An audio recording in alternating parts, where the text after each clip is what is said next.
From UFOs to psychic powers and government conspiracies, history is riddled with unexplained events. You can turn back now or learn the stuff they don't want you to know. A production of iHeartRadio.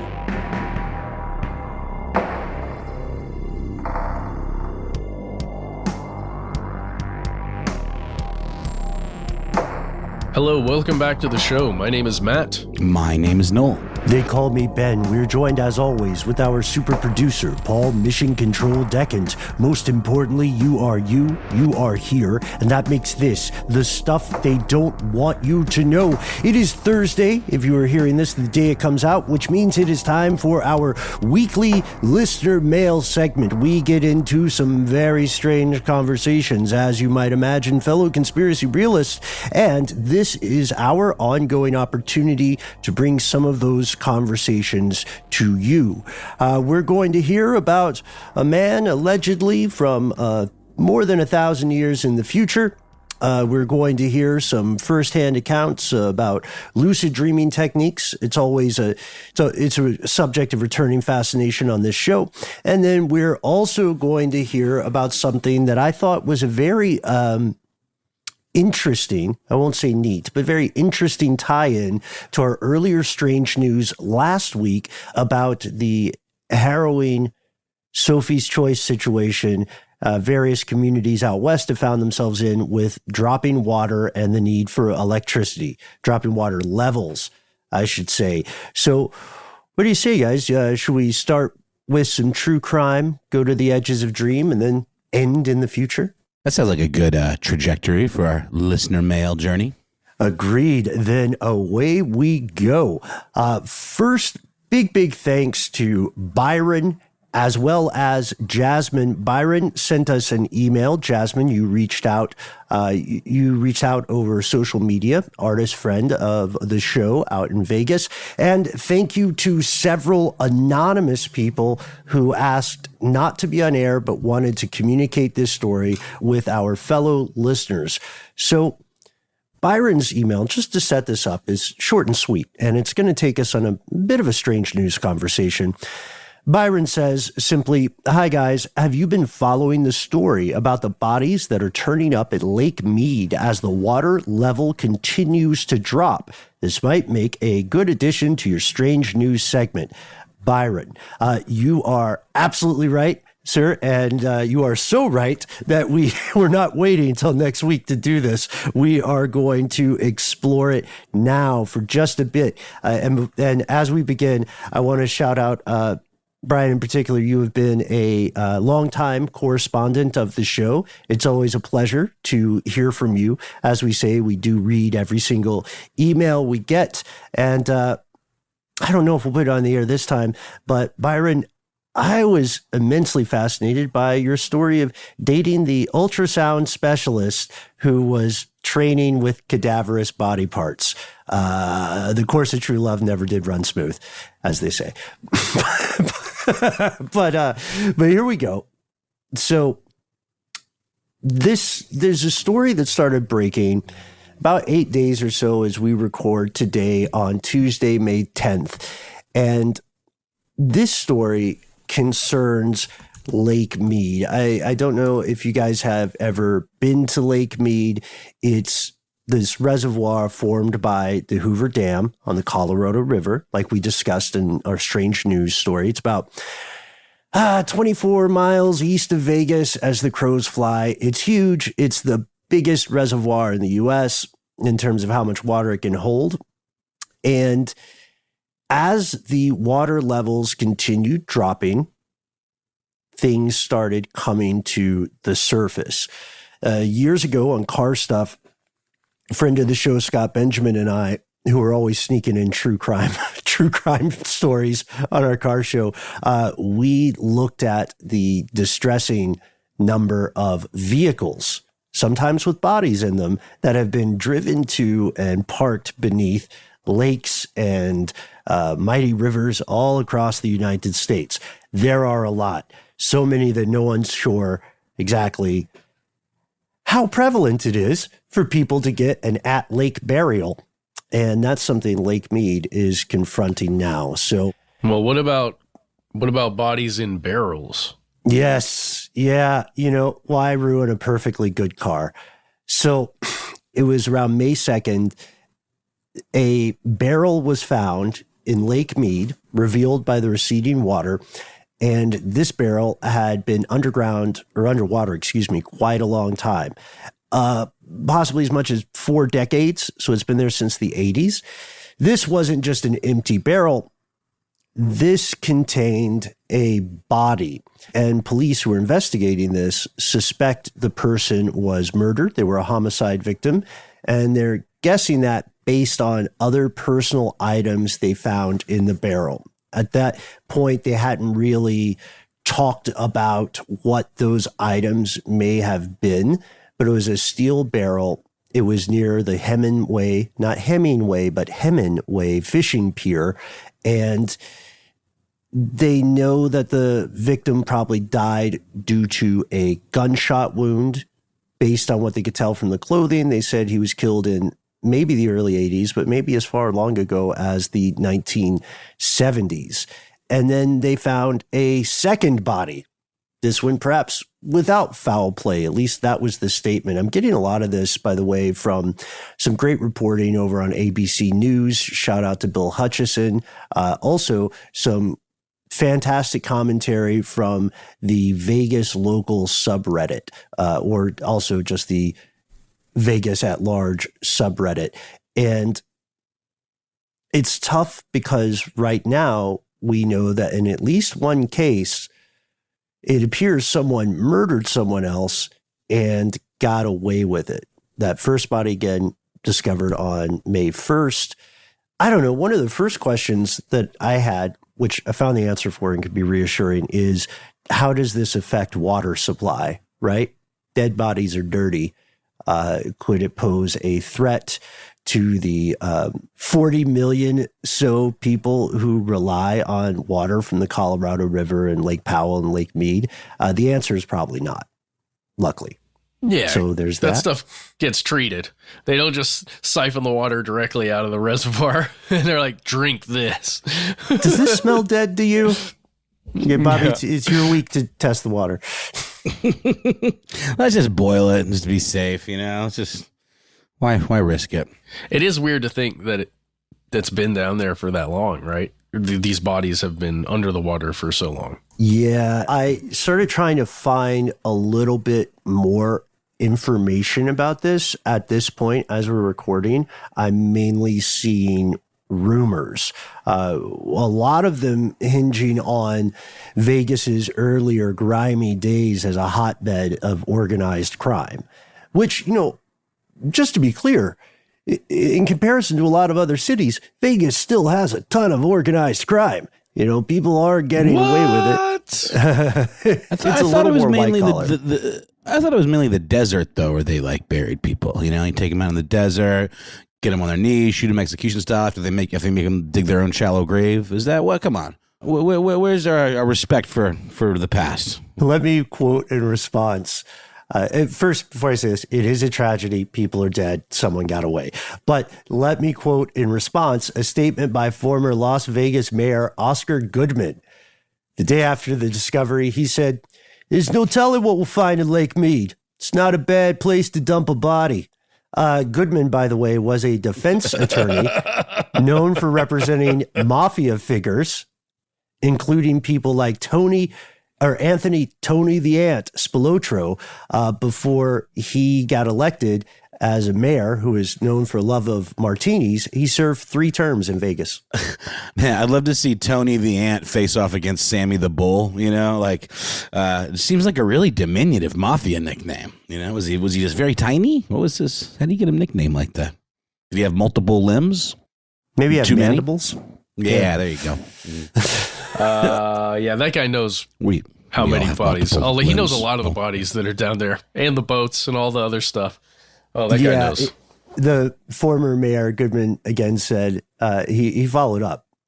He was ready to talk about this. He said, I can't speculate how many bodies might turn up in Lake Mead. That's what he just said. I'm not going to speculate. And then he said, I'm relatively sure it was not Jimmy Hoffa. And Yeah. And then he also noted that a lot of his former clients, I wasn't expecting this, a lot of his former clients from his mob attorney days were very interested in climate control. Not a euphemism, like fighting climate change. They were conservationists because they wanted to keep the level of the lake up and the bodies underwater. I thought climate control was just like, central heating and air. Well, not for the mob, I guess. Wow. But that's, you can do the right things for the wrong reasons, right? It's fair. Yeah, you can. And I wonder how many mini golf balls are at the bottom of Lake Mead. They're just regular golf balls from driving ranges, throughout the area. A lot of golf in Vegas. Really think about that, guys. I mean, you're right, but I'm sure there are a ton, Noel. But like the reason why we found these bodies is because the lake is receding from the sides, right, as it's going down to the deepest parts of the lake. Right. If you know that you're dumping a body into a very deep reservoir / lake, you're going to try to dump it near the center, right? The deepest part. Right, man, unless you're just lazy. Imagine what else is down there if it ever goes fully dry. Like, I know. Hey, I joined a Sierra Club. I care about but the birds and the trees and the lake. Of course, all these turbines, they're killing the birds. Wind power is bad news. It reminds me, there's an episode of Sopranos where I forget who it is. I think it's Paulie and Christopher. They have to go dig up a body that they buried because there's going to be a development built, and they know it's going to get discovered, and then they're going to do teeth and bone matching or whatever, and then they'll know. I forget why they knew they would get found out, but they literally had to go dig up the body. And the funny thing in the scene is they dig up the body and the dude's fingernails have grown, and that's like, I don't know if this is true or not, but it was like, yeah, they keep growing after you're dead. Your skin recedes. A cadaver's that's body. It. That must be it. That must be it. It kind of atrophies. Yeah, that makes sense. Yeah. Well, Paulie and Christopher aren't really known for being the brightest crayons in the box, and I obviously fell for the ruse as well. So thanks for clearing that up, Ben. Well, it's a weird fact to know. I would be careful how you deploy that one when you're on a first date or something. Maybe save that for the third date. But save that for the wedding night. For the wedding night. Did I tell you about those fingernails? Honey, you're not going to believe this. On your Vegas honeymoon. Yeah. On your Vegas honeymoon. So let's get some context here. Since 1983, Lake Mead alone has dropped more than 170 feet, 52 meters for everybody outside the U.S. And 40 million people rely on this across 7 states in the Southwest. That source of water is down to about 30% of what it should be. It's got a third of the gas tank it's supposed to have. And this prompts people like Michael Green, who is a history professor at the University of Nevada, Las Vegas, to say, if the lake goes down much further, it's very possible we're going to have some very interesting things surface. That is not what Dr. Green sounds like. I'm just doing mob voices. Again, the people we're mentioning are all very smart. They're very good at their jobs. It's just, we're Sopranos fans. We're Godfather fans. It's fun to do a voice. It's kind of like from what our friends in Vegas have told me directly, and again, thanks for reaching out, and from what I'm seeing in the news and from locals in the area, it appears that everybody is almost certain there are going to be more bodies found.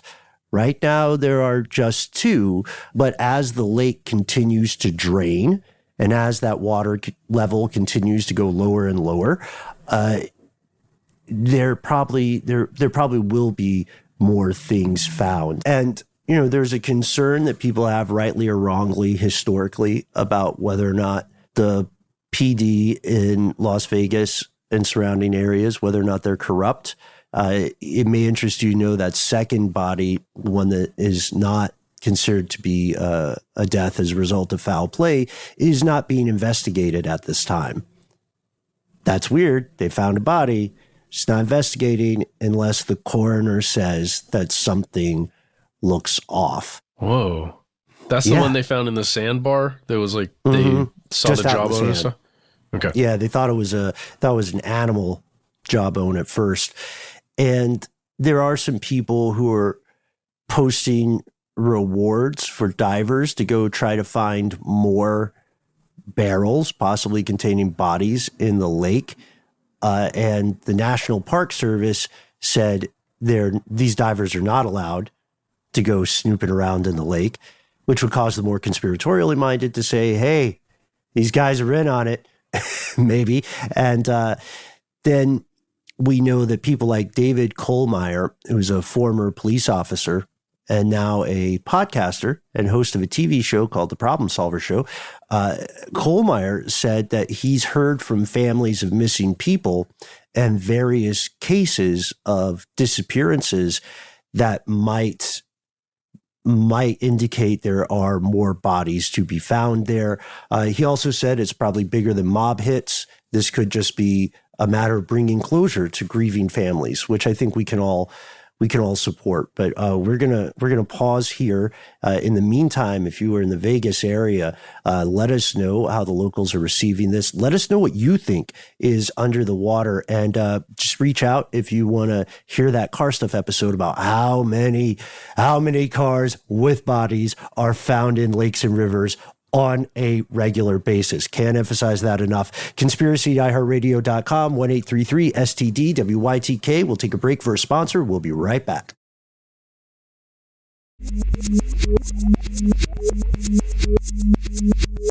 And we're back with more messages from you, the public, the conspiracy realists among you. And we got a real good one from Uhura. Which is funny because, Ben, didn't Uhura come up recently with super producer Max Williams of Ridiculous History fame? I think we were talking about, like, he's interested in like three things, and one of them is like trains, one of them is curling, the other one is Star Trek. And I mentioned Uhura, and I actually was really proud of myself because I spelled her name correctly. Uhura is obviously a very important character in the original Star Trek series, because there is a very early television interracial kiss that takes place between William Shatner and the actor who plays Uhura, whose name is escaping me, but that is neither here nor there. That is simply our listener's nickname, code name, Uhura. Uhura writes to us about lucid dreaming and THC.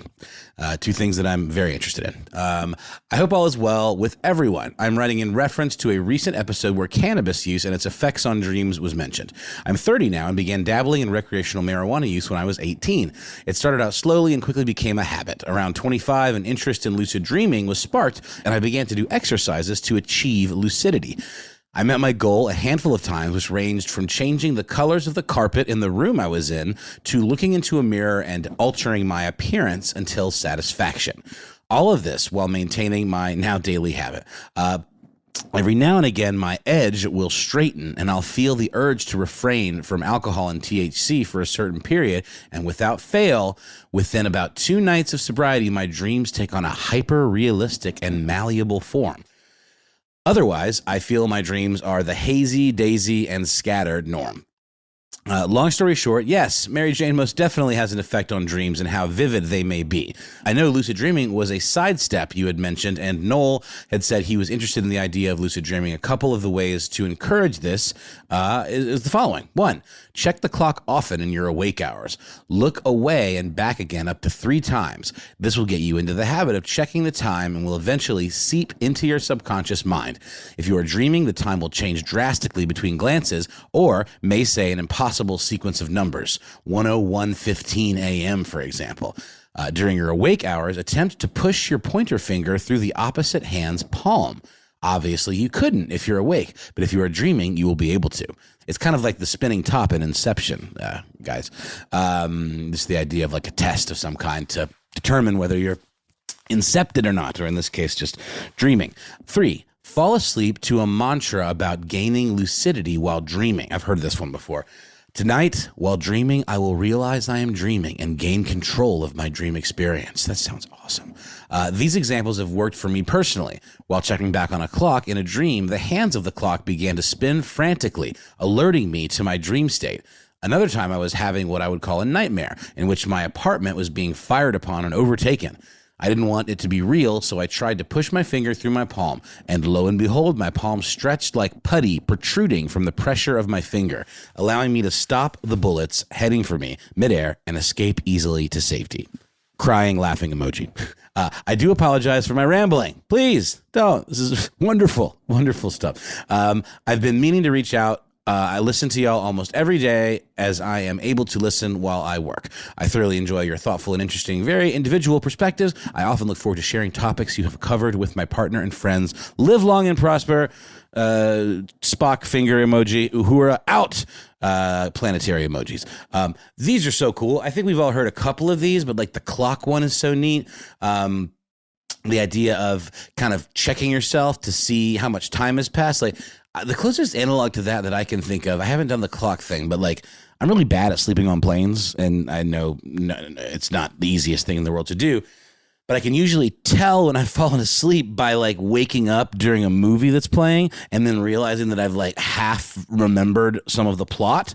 Because I have this habit where like if I fall asleep during a movie, I will still sort of know what's going on. I never fully fall asleep, and I'm sort of like experiencing it in the background, sort of like white noise.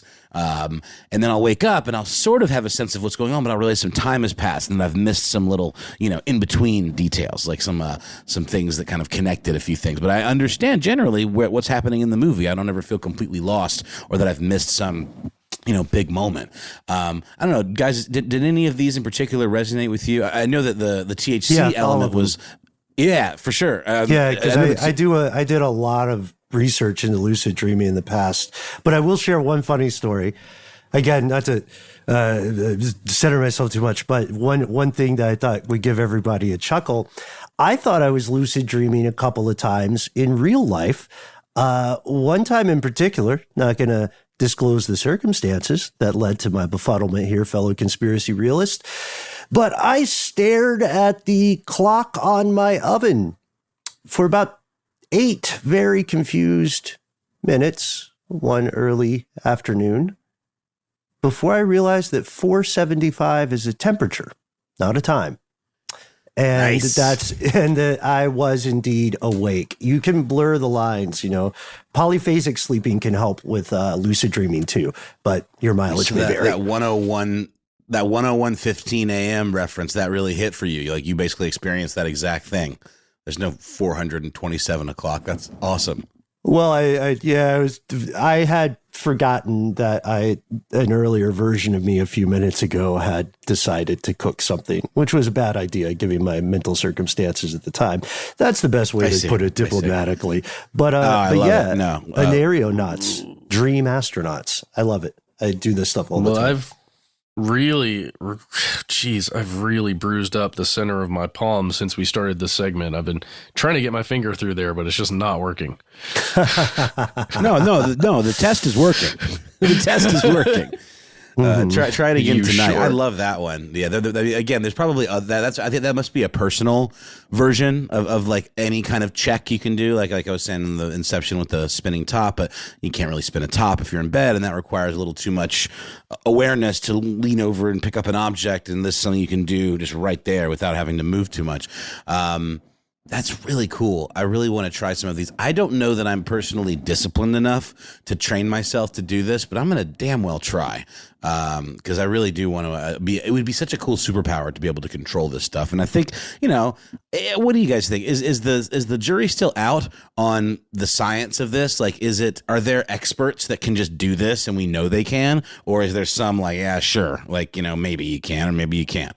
There is a way, so you can tell a little bit, right? We can use data from people's brain waves to figure out what's part of the sleep cycle they're in, and we know that there seems to be. I have to look back into this a little bit more, but we know that there are key changes in the brain that are responsible for certain states that are indicative of dreaming, not just looking at someone's eyes move rapidly.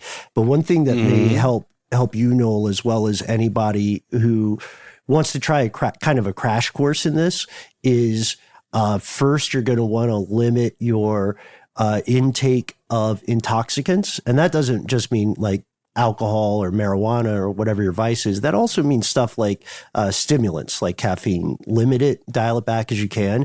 And then I would recommend trying the wake back to bed method. I used to do this a lot. You set your alarm for maybe a couple of hours after you initially go to sleep. And then when you wake up, just hang out for a few minutes and then go back to sleep. And you're more likely to have a lucid dream, or you will if you regularly engage with this. And that's part of the reason, by the way, that people sometimes, if you've ever had a really intense dream or a nightmare, if you've ever woken up and said, I can't go back to sleep because I'm going to be right back there. And that felt too real for me. That guy was eating people's teeth and I'm just going to wait until dawn, or I'm going to play Tetris or something. That's part of the idea here, is that when you're waking up for a very short amount of time, you're not all the way awake. And in that dream, wake, sleep, that gray border between the two, that's where you encounter lucid dreaming stuff. So that might work. You want me to text you at 3 a.m. and say it's an emergency and then wait 5 minutes and go, never mind. No, I'm good. I like all of this stuff. No, this is really, really fascinating. I'm going to try some of these methods. Starting tonight. But I guess the takeaway here, though, and this was a follow-up to, I can't remember exactly when we talked about it, but was just the idea. I think it was a study about how marijuana affects sleep cycles, and the discussion over what happens when you stop and how it can make your dreams really bonkers, and how when you're stoned, it doesn't necessarily mean you're going to have psychedelic dreams. It's more when you stop that you have these out there dreams. It wasn't long ago. But yeah, you can go back and listen to that episode. I believe it was also listener mail. We got a lot of responses about this, actually. So many. A lot of you, when you stop smoking marijuana, you have crazy dreams. So congratulations. It sounds like maybe we all tried the experiment. Yeah, no, not yet. No comment. One day. I'm working on it. Fair enough. Guys, throw me under the bus. Oh, man, I was just looking up an article about the study behind this that we reference, and an ad came up for the Forever Spin top, made in Canada. They're these really pricey, bespoke little tops. They're really, really heavy and fancy steel or different alloys and stuff. They're a couple $100 a piece, but that's just so funny. Is the internet listening to me? Probably. But in the meantime, while we sort that out, let's take a quick break and then come back with some more letters from you.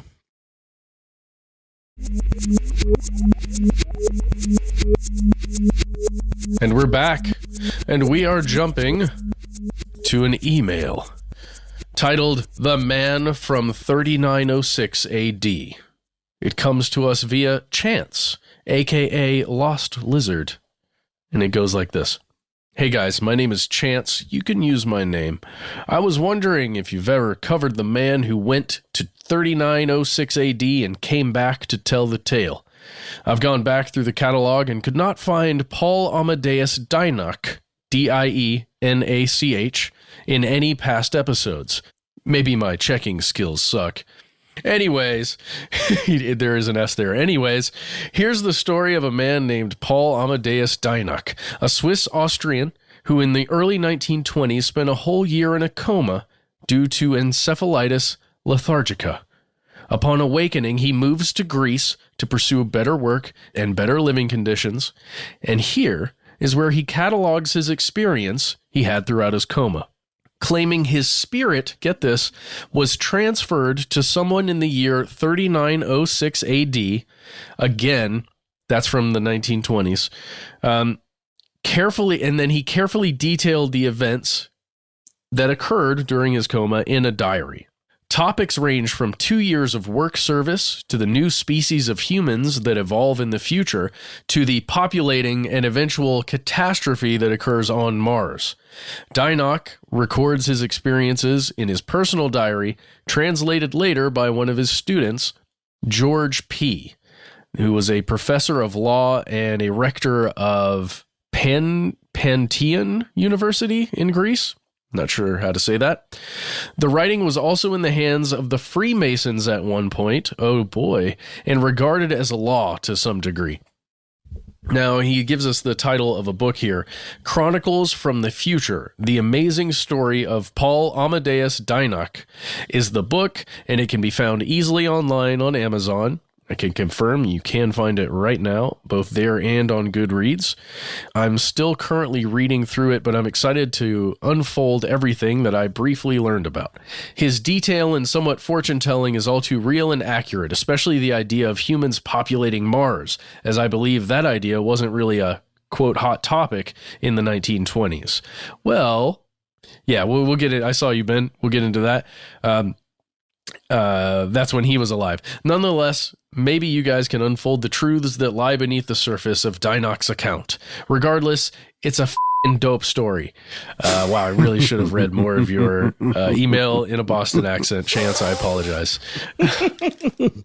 Well, guys, Chance gave us something here that I had never heard about. I think, Ben, I'm surprised this has never come across my desk. I'm wondering if maybe it has and I put it away for some reason, because this book has been out since 1973. Yeah, I haven't. This is new to me as well. I was able to do just a little bit of reading. I'm probably going to pick up the book just because I think that kind of stuff is fascinating. But right now, I'm just astonished.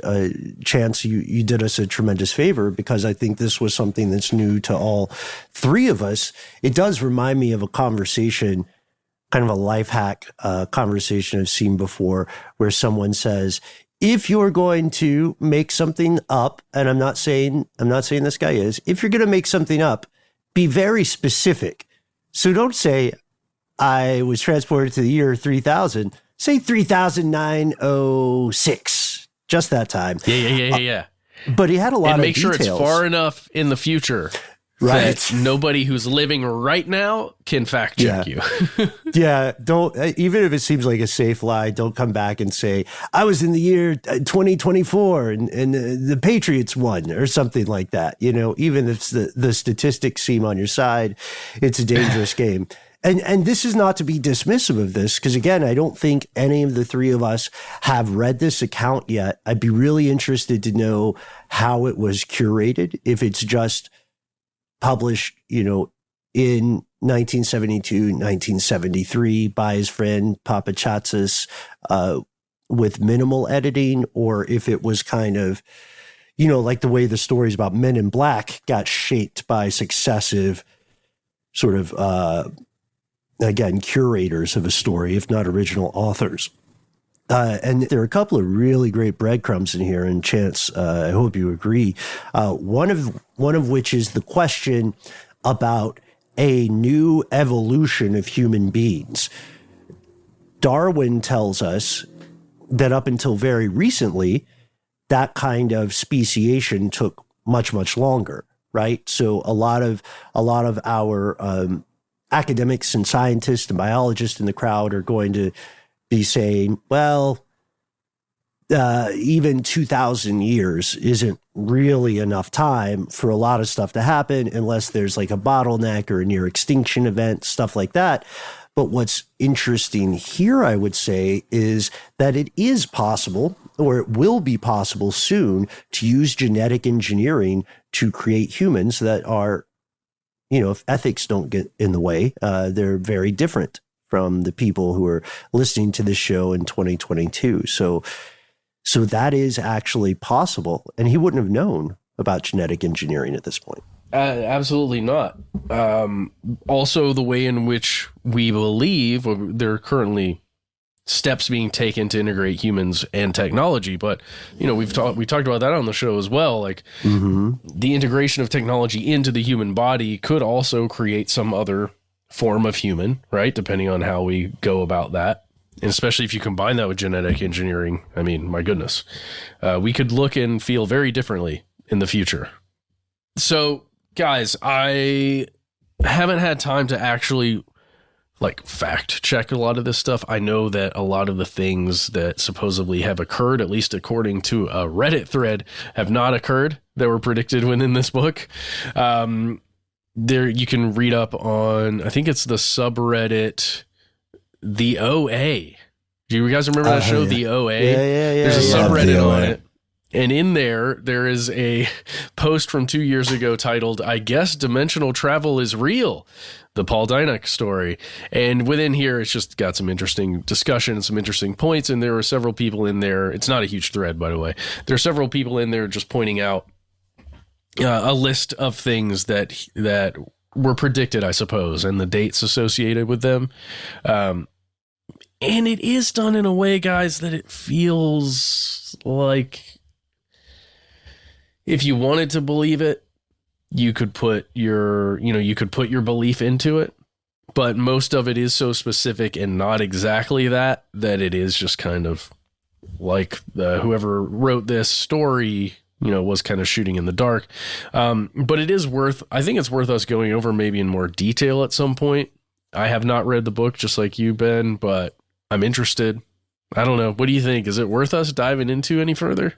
I mean, we could definitely not just look at this, but we could look at other similar claims of people who believe that they have somehow gained knowledge about the future and shared it with their version of the present. There's some interesting research we could do about the state of consciousness during a comatose period and what it means to come back.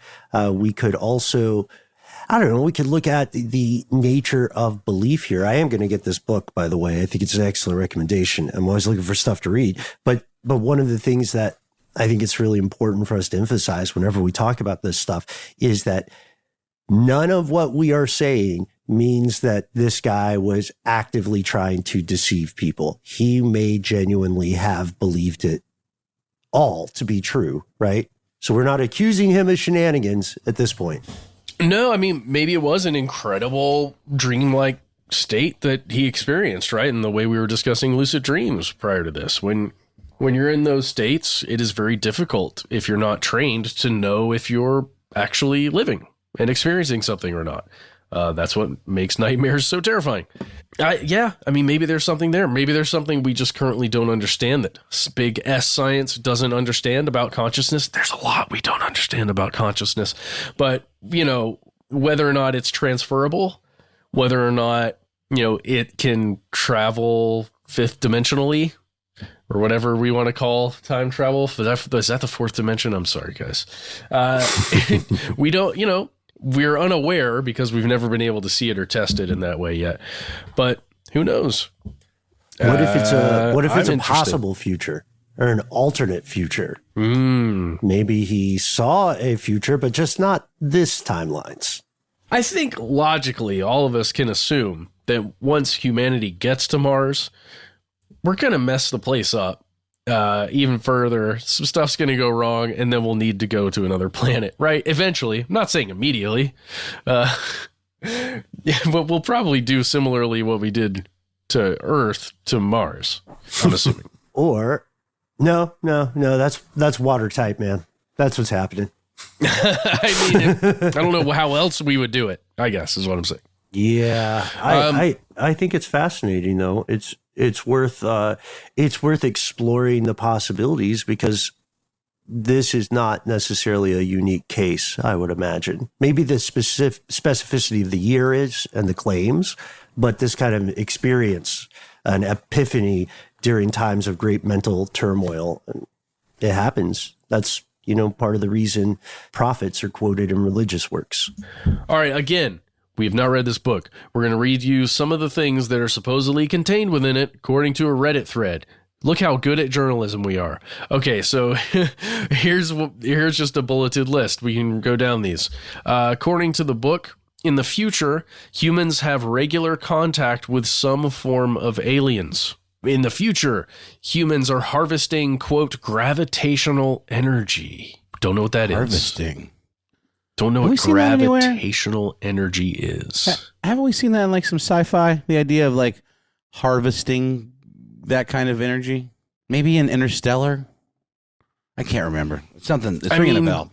Gravitational waves maybe, but I don't know how there would be enough energy there for us to... Maybe I'm just science stupid. Perhaps I am. I'm not sure. But according to this thread, again, about this book, in the future, we are traveling as humans through spiritual energy. and we can physically see souls go out and come in.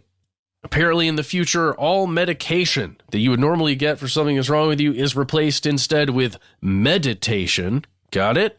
Using that soul stuff. I like this next one. A bunch of new age crap. That's a fun one. That's kind of a catch-all. I'd prefer a little more specificity there, but I can dig it. I like new age crap. Mm-hmm. The secret is huge. Again, Year 3000. Well, it's interesting that this person, this tale is supposedly recorded in these journals between 1922 and 1924, because this person that is being written about only lived 2 years after he awoke from the coma that he was in. And then it was published in 1973. So if there was any styling done on this book, or the translation of it from, because it was translated in different languages, some weirdness could have happened through all of those processes, the translating, then the publishing, given 50 years. Anyway, weird stuff here, guys. I guess write in. Tell us what you think about this. We want to hear from you. Yeah, write in, especially if you're from the future. Tell us how the book is doing over there. And if you like books, I guess we kind of have one from the future, or it's coming out in the future. Stuff they want you to know the book. We'd love it if you pre-order it. And we'd love it even more if you all take a page from our pals Uhura, our pals Byron, Jasmine, Chance, and Anonymous, and join us on the show. There are many ways to get in touch with us. We try to be easy to find online. That's right. You can find us on the usual internet places of note: Facebook, Twitter, YouTube, where we exist at the handle Conspiracy Stuff. On Instagram, we're Conspiracy Stuff Show. If the internet is not for you, understandable. You can give us a telephone call. Yes, call 1-833-STDWYTK. Give yourself a nickname after you hear the beep. Then let us know if we can use your name and voice on the air. You've got 3 minutes. Say whatever you'd like. We can't wait to hear from you. If you've got more to say than can fit in that 3 minutes, instead, why not send us a good old-fashioned email? We are conspiracy@iHeartRadio.com.